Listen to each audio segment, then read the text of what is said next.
শিক্ষাগুরু বড় না দীক্ষাগুরু বড়? প্রশ্নটা তো একটু জটিল প্রশ্ন।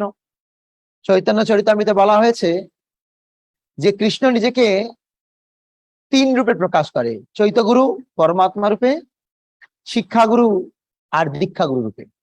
কখনো কখনো শিক্ষাগুরুই দীক্ষাগুরু, যেমন প্রভুপাদের সময় প্রভুপাদী শিক্ষাগুরু, প্রভুপাদী দীক্ষাগুরু। এখন শিক্ষাগুরু আলাদা জায়গায়, দীক্ষাগুরু আলাদা জায়গায় আলাদা রয়েছে, শিক্ষাগুরু আলাদা, দীক্ষাগুরু আলাদা রয়েছে। তা আপনি কি বিচারে দুজনকে আলাদা করবেন? অনেক সময় দেখা যায় যে দীক্ষার পর আর শিক্ষাগুরুর সাথে যোগাযোগই রাখছে না, সরাসরি হয়ে গিয়েছে। হ্যাঁ, হ্যাঁ, ওখানে গিয়ে গুরুদেবকে মালা পরাচ্ছে, আলাদা করে গিয়ে আবার জপের মালা নিচ্ছে।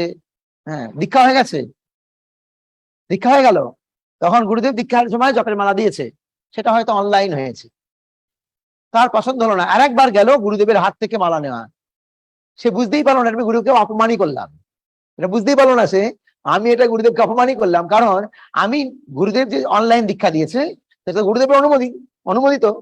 এখন আমি গুরুদেবের কাছে হাতে গিয়ে মালা নিলাম, তার মানে গুরুদেবকে বুঝিয়ে দিলাম যে গুরুদেব আপনি যে অনলাইন দীক্ষাটা দেন এটা আসলে দীক্ষা নয়, এটাই দীক্ষা, হাত থেকে নেওয়াটা। তার মানে ঘুরিয়ে গুরুদেবকে অপমান করা। ঠিক যেমন দুর্যোধন করেছিল দ্রোণাচার্যকে, আপাতদৃষ্টিতে বুঝতে পারবে না কেউ যে দ্রোণাচার্যের কাছে গিয়ে দুর্যোধন বলছে দেখুন আপনি, আপনার বিপরীত দিকে কে রয়েছে, ধৃষ্টদ্যুম্ন, যার জন্মই হয়েছে আপনাকে মারার জন্য, কিন্তু আপনি তাকে শিক্ষা দিলেন।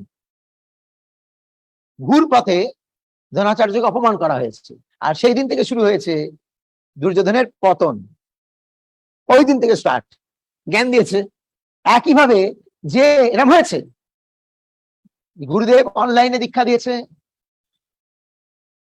ভক্তি বিজয় ভাগবত মহারাজ হাতে জপের মালা তুলে দিয়েছে, তারপরেও আবার গুরুদেবের কাছে গিয়ে জপের মালা নতুন করে নেওয়া, তার মানে বকলমায় গুরুদেবকে অপমান করা হলো, যে গুরুদেব আপনি যে দীক্ষা দিয়েছেন অনলাইনে ওটা ঠিক না, এটা আমি ঠিক বলে মনে করি না, আর কেউ করলেও এটাকে আমি অ্যাপ্রিসিয়েট করি না, সুতরাং আপনাকে হাতেই মালা দিতে হবে, তার মানে গুরুদেবকে অপমানই করা হলো।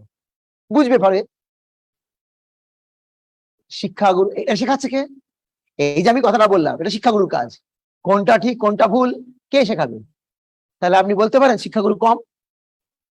যিনি আপনাকে হাতে ধরে প্রতিটা মুহূর্তে শিখিয়েছে ভক্তি কি, গুরু কি, ভগবান কি, কি করে সে আপনার দীক্ষাগুরু থেকে আলাদা হতে পারে? তাই দীক্ষাগুরু এবং শিক্ষাগুরু, বিশেষ করে ইসকনে শিক্ষাগুরু দীক্ষাগুরুর সমান, কারণ গুরুদেব শিক্ষাগুরুর ওপরই ছেড়ে দিয়েছে, সারাটা জীবন আপনাকে তার তত্ত্বাবধানেই থাকতে হবে।